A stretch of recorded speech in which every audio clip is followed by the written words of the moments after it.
Cosmic Litter, First Contact Protocol. The sterile white corridors of the Artemis research station hummed with a quiet anticipation that felt more like dread than excitement. Dr. Amir Novak stood before the massive crystalline observation window, his dark fingers tracing the intricate genetic mapping displayed on the holographic interface. The data scrolled with an almost hypnotic rhythm, revealing layers of complexity that would make most xenobiologists weep with frustration. 17 attempts, he muttered, his voice a low rumble that seemed to vibrate the very air around him. 17 attempts, and we're still no closer to a stable hybrid. Dr. Arya Takashi approached, her thermal suit casting a slight shimmer in the artificial light. She carried a data tablet, its surface flickering with endless streams of genetic code and biological metrics. The Galactic Research Council is growing impatient, she said, her tone carefully modulated to hide any hint of personal investment. Amir turned, his deep brown eyes meeting hers. They had been colleagues for nearly a decade, their partnership forged in the crucible of the most ambitious xenogenetic project in recent galactic history. The goal was simple, in theory. Create a new breed of interstellar canine companions capable of surviving in multiple planetary environments, with enhanced cognitive abilities and adaptive genetic structures. The reality, however, was anything but simple. We're missing something, Amir said, returning his gaze to the holographic display. The genetic sequence twisted and turned, a three-dimensional dance of potential and limitation. The quantum adaptive genome should allow for seamless environmental integration, but we keep encountering cellular destabilization in the final gestational phase. Arya moved closer, her fingers dancing across the data tablet. The latest batch showed promise in the initial simulations. Cellular integrity maintained at 78.3% through the first trimester, but then, she paused, and Amir knew exactly what she was about to say. Complete genetic collapse. The massive research station orbited a nondescript star system, chosen specifically for its isolation and unique radiation properties. Massive containment chambers lined the lower decks, each a testament to both scientific ambition and potential failure. Hundreds of specialized breeding pods stood ready, their complex life support systems a marvel of technological engineering. Director Volkov won't wait much longer, Arya continued, her voice cutting through Amir's contemplation. The name carried weight. Mikhail Volkov was not a man known for patience or mercy. Head of the Interstellar Xenobiology Division, he had staked his entire reputation on this project. Amir knew the stakes. This wasn't just about creating a new species of space-adapted canines. This was about proving that genetic engineering could create life forms capable of surviving humanity's next great expansion into the cosmos. A sharp alarm interrupted their discussion. Red warning lights began to pulse along the corridor's edges, casting an ominous glow across the research center. Containment breach in Sector 3, a computerized voice announced. Genetic stability protocol initiated. Arya's eyes widened. That's the latest experimental batch, the quantum adaptive line we've been developing for the Proxima Colonial Initiative. Amir was already moving, his massive frame covering ground with surprising speed. If we lose these specimens, we lose everything. The containment chambers for the experimental canines were unlike anything in traditional biological research.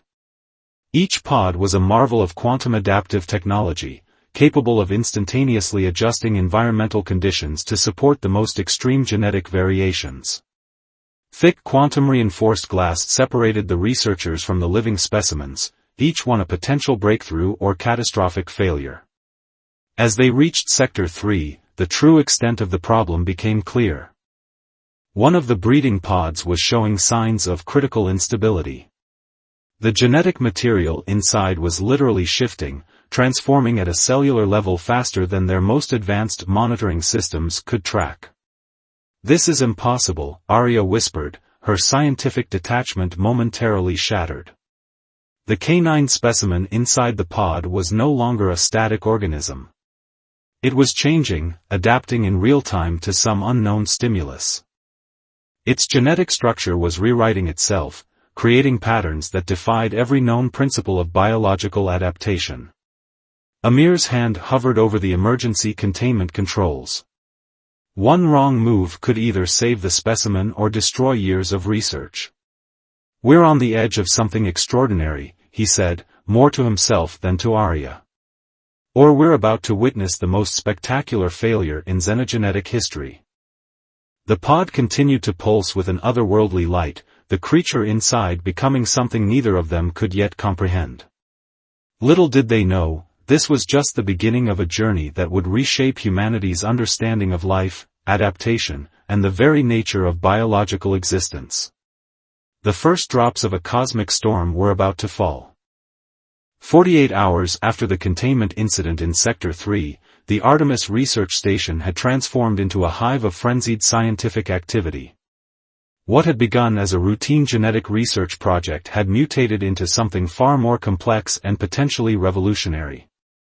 Dr. Marcus Rothenberg, the station's chief geneticist, stood before a holographic projection of the anomalous specimen's genetic sequence. His normally pristine white lab coat was rumpled, evidence of sleepless hours spent analyzing the unprecedented cellular transformations. "It's not just adaptation," Marcus explained to Amir and Arya, his voice a mixture of excitement and barely contained scientific anxiety. "This specimen is actively rewriting its own genetic code in response to environmental stimuli at a rate we've never seen before." The holographic display showed intricate strands of DNA twisting and reforming in real time, creating patterns that defied current understanding of genetic science. Where most species required generations to adapt, this creature was accomplishing genetic modifications within minutes. Arya studied the projection, her analytical mind working through the implications. "The quantum adaptive matrix we developed was supposed to allow gradual environmental integration," she said, "but this is something entirely different. It's not just adapting. It's evolving." Amir remained silent, his massive frame leaning against the laboratory's reinforced wall. The specimen, now classified as Subject 0, represented everything they had been working towards, and simultaneously threatened to unravel everything they understood about genetic engineering. A communication alert interrupted their discussion. The holographic display shifted, revealing the stern face of Director Mikhail Volkov. His cybernetic left eye, a remnant of an old space exploration injury, seemed to bore directly into the research team. "Explain," Volkov commanded, his Russian accent more pronounced when he was agitated. Marcus stepped forward, his hands unconsciously moving to demonstrate the complexity of their findings. "Director, the specimen is exhibiting unprecedented genetic plasticity. Our initial quantum adaptive protocols have been completely superseded by what appears to be an emergent intelligence within the genetic structure itself." Volkov's cybernetic eye flickered, processing the information faster than any human brain could. "Potential risks," he demanded. The question hung in the air like a threat. Amir finally spoke, his deep voice cutting through the tension. "If we can control and understand this process, we're looking at the potential to create life forms capable of surviving in environments we've never imagined possible. Planetary colonization could be revolutionized." But the unspoken implication was clear. If they couldn't control it, the consequences could be catastrophic. Deep within the containment area, Subject 0 continued its remarkable transformation. What had started as a canine specimen was no longer easily recognizable. Its cellular structure seemed to shimmer, molecular bonds forming and reforming with a complexity that bordered on the miraculous. Dr. Elena Rodriguez, the team's xenobiological behavior specialist, had been monitoring the specimen continuously. Her initial reports had been met with skepticism, but the video logs were undeniable. The creature was displaying signs of advanced cognitive processing that went far beyond any previous understanding of canine intelligence. "It's communicating," Elena had reported during an emergency briefing. "Not through traditional means, but through a form of genetic signaling that we're only beginning to comprehend." The research team had discovered that Subject Zero could modify its own genetic structure in response to environmental challenges. Increased radiation. Cellular structures would immediately reconfigure to provide enhanced protection. Extreme cold. Metabolic processes would adjust to generate additional heat. But it was more than mere survival. There was an almost sentient quality to the adaptations, as if the creature was thinking its way through genetic modifications. "We're looking at a potentially revolutionary breakthrough in living technology," Marcus whispered, more to himself than to his colleagues. Volkov's projection remained silent, the weight of potential galactic implications hanging in the air. This was more than a research project. This was a potential turning point in the understanding of life itself. As the research team continued their analysis, none of them noticed the subtle changes occurring in the other breeding pods. Subject Zero's genetic revelations were spreading, creating ripples of potential that would soon become a tsunami of scientific transformation. The cosmic litter was about to be born. And nothing would ever be the same again. The birth came without warning. One moment, the breeding pods in Sector 3 were a silent testament to scientific precision. The next, a cascade of biological activity erupted, triggering every alarm system in the Artemis research station. Dr. Elena Rodriguez was the first to witness the extraordinary event. The containment pods, designed to withstand the most extreme conditions of interstellar research, began to pulse with a bioluminescent energy that defied all known scientific understanding. The quantum-reinforced glass rippled like liquid, its molecular structure temporarily losing cohesion before stabilizing. "Incoming," she shouted into the station's communication system, her voice a mixture of scientific excitement and primal fear. The first offspring emerged not with the typical struggle of birth, but with a calculated precision that suggested consciousness beyond mere biological imperative. Where one would expect a helpless newborn, these creatures displayed an immediate, almost unsettling awareness of their surroundings. 4 specimens. Each distinctly different, yet unmistakably connected. The first, a creature with fur that seemed to shift between solid matter and something more ethereal, immediately began scanning its environment. Its eyes, far too intelligent for a newborn, moved with a deliberate intelligence that sent chills down Elena's spine. Quantum adaptive sensors in the containment area struggled to categorize its biological signature, the readings fluctuating wildly. Dr. Marcus Rothenberg burst into the observation room, his data tablet practically vibrating with incoming information. "The genetic drift is exponential," he muttered, fingers flying across the holographic interface. "They're not just adapting. They're evolving in real time." Each of the 4 specimens displayed unique characteristics that challenged everything the research team understood about biological development. The first specimen possessed a fur coat that could alter its molecular density, shifting from solid to near-translucent based on environmental stimuli. Its eyes reflected an intelligence that seemed to look through the observation glass, rather than at it.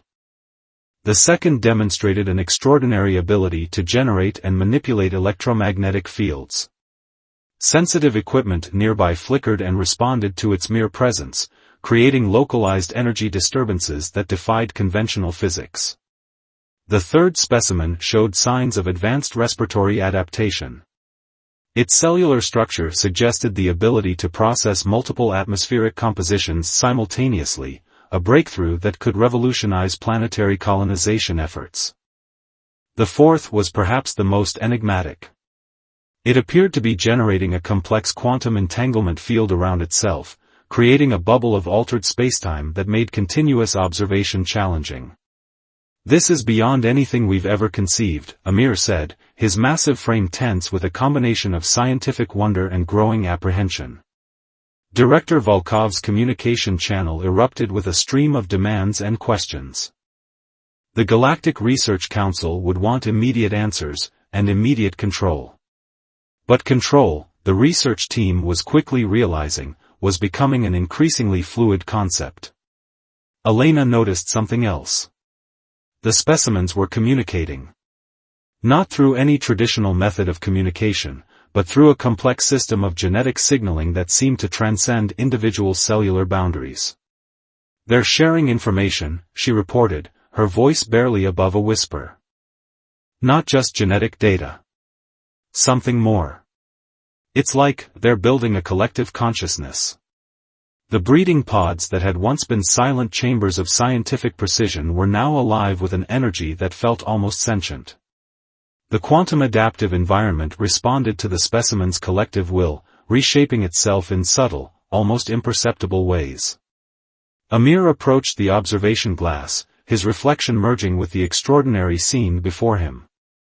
"We didn't just create a new species," he said softly. "We've potentially initiated a new form of intelligent life." Marcus's data tablet suddenly erupted with a cascade of warning signals. The specimens were no longer contained by traditional biological limitations. Their genetic structure was actively rewriting the parameters of the containment system. "They're breaking through," he announced, a mix of terror and scientific awe in his voice.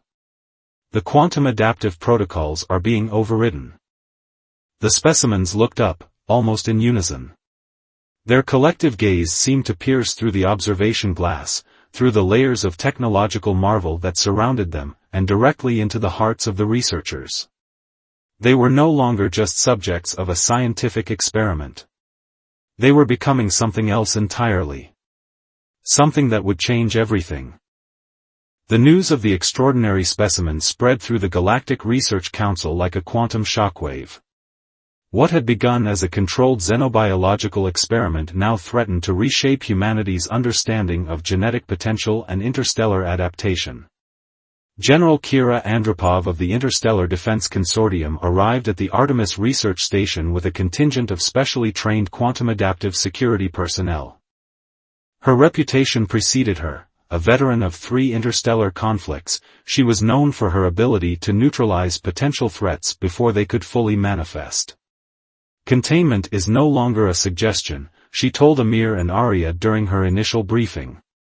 "It's an absolute requirement." But containment, they were rapidly discovering, was becoming an increasingly abstract concept. The 4 specimens had begun to exhibit behaviors that defied conventional scientific understanding. Their collective consciousness had evolved beyond simple communication, developing what could only be described as a form of distributed intelligence. They could manipulate their immediate environment with unprecedented precision, reshaping molecular structures, generating localized energy fields, and adapting to potential threats in milliseconds. Dr. Marcus Rothenberg's research team worked around the clock, attempting to understand the profound implications of their creation. Early simulations suggested that these specimens could potentially survive in environments that would destroy conventional life forms, from the radiation-saturated atmosphere of Mercury-like planets to the crushing pressures of gas-giant moons. "We're looking at the potential future of interstellar colonization," Marcus explained during a classified briefing. "These creatures aren't just adapted to survive. They're designed to thrive in conditions we previously considered uninhabitable." But with potential came profound ethical questions. The Galactic Research Council was deeply divided. Some saw the specimens as the key to humanity's expansion beyond current technological limitations. Others viewed them as an uncontrollable biological weapon that could potentially threaten existing ecosystems and planetary balance. Director Volkov's cybernetic eye flickered with complex algorithmic calculations as he reviewed the latest data. The specimens were growing more sophisticated by the hour. Their ability to manipulate quantum fields suggested capabilities far beyond simple biological adaptation. Elena Rodriguez had become their primary observer, developing a complex understanding of their emergent behavior. "They're not just responding to stimuli," she reported. "They're anticipating potential scenarios, generating multiple adaptive responses simultaneously." The first major test came unexpectedly. A solar radiation storm approached the Artemis Research Station, an event that would typically require extensive shielding and potential evacuation. But as the electromagnetic waves began to intensify, something extraordinary happened. The specimens generated a collective quantum field that not only protected themselves but began to extend protection to the entire research station. Sensitive equipment that should have been fried by the intense radiation remained fully functional. The quantum adaptive field seemed to absorb and redistribute the energy, transforming potential destruction into a form of sustainable power.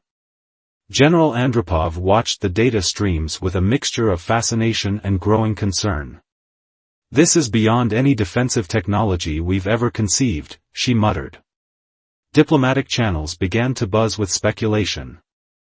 If these specimens could be studied, understood, potentially replicated, the implications for interstellar exploration would be revolutionary. Planetary colonization efforts that had been stalled for decades could suddenly become viable. But with each passing hour, the research team became increasingly aware that they were no longer in control of the experiment. The specimens were writing their own narrative. And humanity was about to become a supporting character in a story far larger than anyone had anticipated. As the solar radiation storm reached its peak, the four creatures looked at each other, a silent communication that suggested they were preparing for something far beyond the limited imagination of their creators. The next phase was coming. And nothing would remain the same. The final revelation came not with a thunderous declaration, but with a quiet, profound understanding that would reshape the very fabric of human comprehension. 36 standard solar cycles after their birth, the four specimens had transcended their original design in ways no one could have predicted. The Artemis research station was no longer just a scientific facility, it had become a crucible of cosmic transformation. Amir Novak stood before the quantum adaptive containment chamber, his life's work now a window into something far greater than a simple genetic experiment. The creatures he and his team had created had become something entirely unprecedented, a collective intelligence that existed beyond traditional biological constraints. "They're not just a species," Elena Rodriguez whispered, her years of observation culminating in this moment of profound realization. "They're a communication network. A living, breathing quantum information system." The four specimens had long since moved beyond individual identities. Their collective consciousness had become a unified entity, capable of processing and transmitting information at speeds that made quantum computing look primitive. They communicated through a complex language of genetic and quantum signals, a form of communication that was simultaneously biological, technological, and something entirely new. Director Volkov's final report to the Galactic Research Council was a masterpiece of scientific understatement. "The subjects have demonstrated capabilities that render our previous understanding of biological intelligence obsolete," he noted, his cybernetic eye recording every microscopic detail. But the true nature of their origin was about to be revealed. During a critical moment of quantum field analysis, the specimens began to transmit a series of complex data patterns. What initially appeared to be random genetic signals slowly resolved into something more structured, a message. A message that suggested they were not simply a product of human scientific ambition. They were a message. A beacon. A seed. Fragments of communication began to piece themselves together.